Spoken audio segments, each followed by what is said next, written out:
Chaque offense que tu pardonnes dans le monde spirituel produit un poids éternel de gloire. Donc quand Dieu veut augmenter le niveau de gloire que tu transportes, il augmente le niveau d'offense que tu vis. Je rembobine. Quand Dieu veut augmenter le niveau de gloire que tu expérimentes et que tu transportes, il augmente le niveau d'offense que tu vis. Maintenant, j'ai regardé le mot oublier dans l'hébreu. Pour voir, ça veut dire quoi, oublier les offenses. On a tous déjà entendu dire, on pardonne, mais on n'oublie pas. C'est une phrase satanique.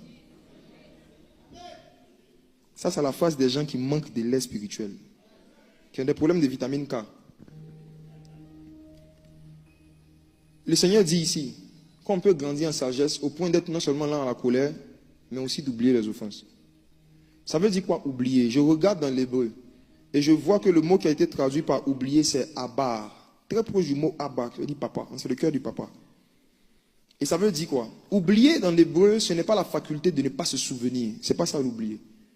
Dans l'hébreu, oublier, c'est la décision de banaliser, de marcher sur quelque chose. C'est la décision de ne pas s'attarder sur quelque chose. Tu t'en souviens, mais tu décides de passer par-dessus, de marcher dessus, de banaliser la chose.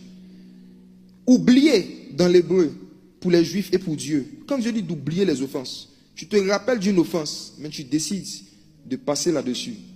Et si vous regardez ce qu'est un dictionnaire biblique, vous allez voir que la première traduction, la première définition de Abba, c'est marcher sur.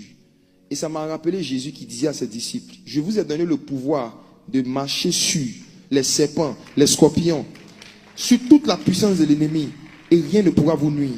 Rien ne peut nuire à quelqu'un qui décide de marcher sur les offenses. Rien ne peut te nuire. Chaque offense est un serpent. Chaque blessure est un scorpion. Voici pourquoi ça te ronge quand tu y penses. Mes frères et sœurs, l'une des choses que j'ai découvert dans ma Bible, c'est que notre cœur n'a pas été créé pour méditer sur les blessures, mais pour méditer sur la parole.